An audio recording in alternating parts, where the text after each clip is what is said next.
Welcome to today's Explainer. I'm stepping in as your virtual financial advisor right now, and we're going to conduct a ruthless, highly structured audit of the exact economic landscape you're operating in. Because let's just be totally honest here. Running a small business today, it feels way less like chasing a dream and a whole lot more like navigating a financial minefield blindfolded. So consider this your financial survival guide to the small business squeeze. So I have to ask you, is your business actually surviving the squeeze? I want you to answer that honestly to yourself. If you're feeling this immense, totally unprecedented pressure coming at you from literally every single direction right now, well, I need you to know that your experience is absolutely valid. It's not in your head, and actually, it's not even necessarily a reflection of your business model. You are just caught in a massive systemic vice. Okay, let's dive into this. We really need to understand how inflation operates so differently for you compared to an everyday consumer. Think about it. When a regular household faces inflation, what do? They just cut back, right? They eat out a little less, maybe pause a streaming subscription, or delay that summer vacation. But when it comes to business inflation, you absolutely do not have that luxury. Your costs are unavoidable fixed expenses. You literally still have to buy inventory. You still have to pay rent, fuel, insurance, and payroll. So if your costs go up, but your customers push back on higher prices, you're forced to just eat that difference right out of your own profit margin. It is uniquely paralyzing. To tackle this, we've got a clinical 5-step financial health assessment plan today. First, we'll look at the macro squeeze. Second, assessing cash flow. Third, the debt contagion risk. Fourth, the capital gap. And finally, strategies for survival. All right, phase 1 of our stress test, the macro squeeze. The crisis you're facing right now isn't just one single isolated problem. It's a dangerous pileup of unavoidable costs. Rent and lease prices are jacking up your fixed overhead. Payroll, taxes, benefits, all up. Insurance premiums, whether that's liability or property coverage, are getting way more expensive. Supply costs are inflated, and tariffs are raising the price of imported materials. Throw in monthly software subscriptions, and of course, customers paying late. Your margins are literally being eaten alive from a dozen different angles all at once. And if you're feeling this squeeze, the data proves beyond a shadow of a doubt that you are not alone. According to the Federal Reserve's 2026 Small Business Credit Survey, firms are reporting revenue decreases at rising rates. Even crazier, expectations for future revenue and job growth, they've plummeted to their absolute lowest level since 2020. Simply reaching customers and growing sales is the #1 operational challenge right now. This isn't just a string of bad luck. It's a harsh macroeconomic reality. Moving right along to phase 2, assessing cash flow, or what we call the liquidity stress test. And this brilliantly illustrates what we need to look out for. I want you to mentally run through this self-assessment checklist. Are your customers paying you late? Well, the huge warning sign there is that your business then falls behind on its own bills. Are your sales fluctuating? That means your payroll suddenly becomes dangerously unpredictable. What about expenses rising faster than your revenue? That's your margin shrinking in real time. And if you have zero cash reserves, well, one bad month instantly snowballs into a full-blown crisis. If you're checking off these boxes, you are in a liquidity crisis, totally regardless of how many unpaid invoices you have sitting out there. Just let this quote from the source material really sink in for a second. Cash flow is where the crisis becomes real. A business may have customers, invoices, and future potential, but without steady cash, it can still fall behind. You can have the best product in the world and super loyal customers, but if that actual, physical cash isn't steadily flowing into your accounts, the business just cannot survive the squeeze. Which brings us to phase 3, the business debt danger and the risk of contagion. To plug up those brutal cash flow gaps we just talked about, a lot of businesses naturally turn to financing. But the Federal Reserve's current interest rate environment has made carrying business debt fundamentally more expensive and incredibly dangerous. Carrying credit card balances, that's become a wildly expensive short-term trap. Merchant cash advances apply this brutal, constant daily or weekly repayment pressure that literally chokes your operations.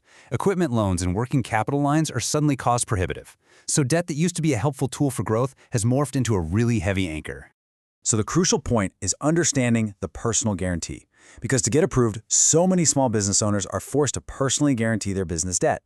This right here is the contagion risk. It's a legal agreement where your personal assets and your own household finances are put directly on the firing line if your business defaults. It creates this terrifying link where a struggling business can easily lead to total personal financial ruin. Think about the stark difference here. A pure business default? It damages your business credit, limits your future borrowing options, and sure, you might lose some vendor relationships. But because of those personal guarantees, that business default almost instantly becomes a household default. And that means drain your personal savings, destroying your personal credit score, and in the absolute worst-case scenarios, putting your actual family home at risk. Isolating your personal exposure from your business debt isn't just a good idea, it is absolutely critical for your family's survival. Next up, Phase 4, the access to capital gap and the systemic hurdles out there. Now, what's really interesting about this is looking at government contracts. They're usually lifelines. They offer predictable revenue that completely stabilizes cash flow. But recently, the Small Business Administration took the federal Small Disadvantaged Business Contracting goal, which was a 15% target, and reset it all the way back down to the 5% statutory floor. That is a massive, immediate reduction in the kind of targeted opportunities that help smaller, disadvantaged businesses secure financing and build real wealth. And on top of that, we're seeing wide-scale rollbacks in corporate supplier diversity programs. According to our sources, these rollbacks are ripping away vital access points into massive corporate procurement systems. For minority-owned businesses, this translates to reduced vendor outreach, virtually no support for getting certified, way fewer matchmaking introductions to big corporate buyers, and the loss of critical mentorship. Basically, these programs were pathways into systems where many of these businesses were historically shut out, and now those paths are closing again. $61 million. Just let that number sit with you. That is the proposed fiscal year 2026 budget reduction for the Minority Business Development Agency. This proposal would eliminate 74 positions and just use the remaining funds to close out the agency completely. That represents an absolute devastating loss of technical assistance, business planning, and capital readiness support that minority business owners desperately rely on just to compete. All of this perfectly compounds a capital gap that was already there. Minority-owned businesses often enter the market with less inherited wealth, lower collateral, and smaller professional networks. And what does that lead to? Much higher loan denial risks. Without fair access to capital, these businesses are totally blocked from surviving a slow season, ordering inventory in bulk, or competing for those larger, lucrative contracts. It just creates a completely uneven playing field for survival. Finally, we hit Phase 5, strategies for survival. Let's talk about some actionable relief. Before we get into the tactics, I need you to remember what you're actually fighting for here. Surviving this isn't just about your personal bottom line. When a business closes, the ripple effects are huge. Jobs vanish, neighboring businesses lose foot traffic, storefronts go dark, and the community loses local ownership. But when you survive, and when you thrive, you create hiring opportunities. You keep money circulating locally, and you'll build generational wealth. Staying alive in business is an act of protecting your community's stability. Let's move to and see how this builds into a pragmatic treatment plan to get you through this. First, you got to secure affordable working capital. Please avoid toxic, high-interest short-term debt at all costs.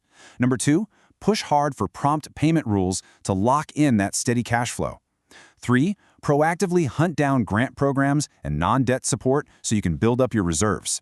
And 4, utilize technical assistance programs to make your business truly loan-ready. That way, you get the best terms possible when you actually need to borrow.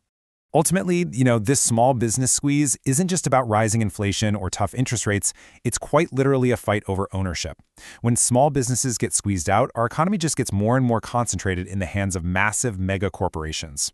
So I want to leave you with this final thought. If this really is a fight over ownership, who will own the future of your community? Don't let yourself get squeezed out. Protect your cash flow, manage that debt, and fight for your stake in the economy. Thank you so much for joining me for this explainer. Keep fighting and stay focused.